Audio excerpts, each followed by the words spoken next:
On a lancé il y a 3 ans au niveau du GAB 56 un groupe dans le cadre d'un financement GI2E pour travailler sur l'irrigation sur une ferme maraîchère diversifiée.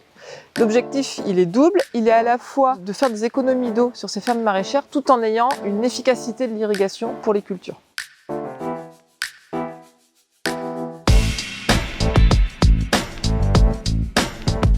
L'idée du diagnostic, c'est de faire des tests pour contrôler la pression et le débit sur le système d'irrigation, voir si ça correspond aux besoins du matériel, si les aspersions et les irrigations sont homogènes, et que ce soit des tests simples qui puissent être reproduits par les producteurs eux-mêmes sur leur ferme ensuite s'ils souhaitent le faire.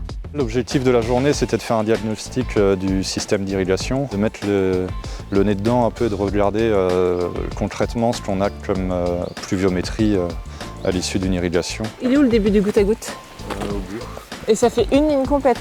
Ouais, celui qu'on teste, oui. Et l'autre fait une boucle ici. Parce que ça serait pas... Le premier test qu'on a fait, c'est de vérifier l'homogénéité du goutte à goutte. Donc là, on a disposé des pots sous chaque goutteur et on a lancé l'irrigation pendant 10 minutes pour regarder quel est le volume d'eau qui sort. On est sous le serre numéro 3 et je lance pour 10 minutes. Et l'idée, c'est de voir s'il y a notamment une différence entre, ici, il y a une petite pente sur la serre, entre le bas et le haut de la serre sur le débit de chaque goutteur.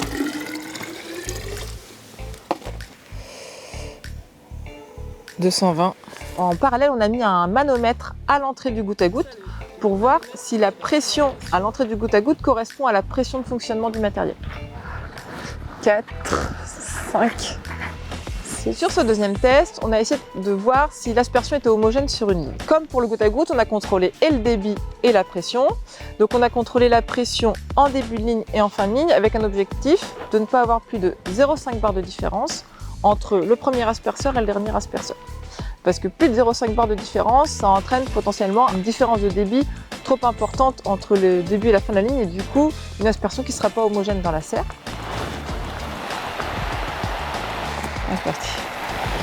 Bon, pour contrôler les débits, on a pris un grand récipient, on s'est mis pendant 30 secondes sous un asperceur en route. Et là, l'objectif, c'est de mesurer le volume qui sort d'un asperceur en 30 secondes et de voir si ça colle avec le débit annoncé qui est ici du 200 litres/heure pour chaque asperceur. Pile.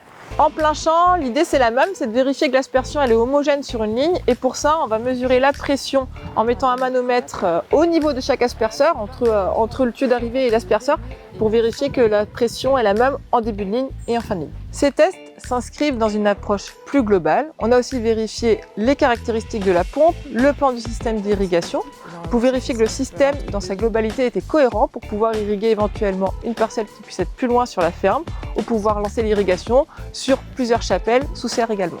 On a testé plein de choses sur le système d'irrigation, mais il ne faut pas oublier que la base c'est de vérifier l'état des cultures et l'humidité du sol. Très satisfait de ce diagnostic et de cette journée. C'est quelque chose que je n'aurais pas fait moi tout seul. Et oui, globalement très content que le GAB nous accompagne sur ces thématiques. Ces tests sont simples à mettre en place sur vos fermes. N'hésitez pas à le faire vous-même ou à appeler le GAB pour être accompagné dans leur réalisation.